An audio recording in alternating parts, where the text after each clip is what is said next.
கழக நிறுவனர் பொன்மனை செம்மல் கொடை வள்ளல் இதய தெய்வம் டாக்டர் புரட்சி தலைவர் எம்ஜிஆர், மாண்புமிகு இதய தெய்வம் தங்க தாரகை டாக்டர் புரட்சி தலைவி அம்மா அவர்களின் நல்லாசியுடன் மாண்புமிகு கழக பொதுச் செயலாளர், தமிழக சட்டப்பேரவை எதிர்க்கட்சி தலைவர், தமிழக முன்னாள் முதல்வர், விரைவில் தமிழகத்தை ஆளப்போகும் மாண்புமிகு புரட்சி தமிழர் டாக்டர் எடப்பாடியார் அவர்கள் இன்று மாண்புமிகு புரட்சி தலைவி அம்மா அவர்களுக்கு 78வது பிறந்த நாளை முன்னிட்டு நமது புரட்சி தலைவர் எம்ஜிஆர் மாளிகையில் வெகு விமர்சையாக கழக தோழர்களுக்கும் கழக முன்னோடிகளுக்கும் கழக பொறுப்பவர்களுக்கும் இனிப்புகள் வழங்கி மிக சிறப்பாக கொண்டாடப்படுது.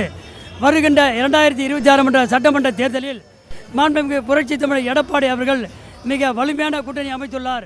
இந்த கூட்டணி வெற்றி கூட்டணி. தமிழ்நாட்டில் கிட்டத்தட்ட 4.5 வருட காலம் ஆட்சி செய்தார். மக்களுக்கு எந்த விலைவாசியும் ஏற்றாமல், மக்களுக்கு எந்த கஷ்டத்தையும் இன்னலையும் கொடுக்காமல் ஆட்சி புரிந்தார். ஆனால் இன்றைக்கு விடியா திமுக ஆட்சியில் எல்லாம் விலைவாசி ஏறிவிட்டது. மக்கள் மிக கடுமையாக பாதிக்கப்பட்டார்கள். ஆங்காங்கே மதுபானங்கள் மக்கள் மிகவும் வேதனைகள், சட்டம் ஒழுங்கு சீரடைந்து விட்டது.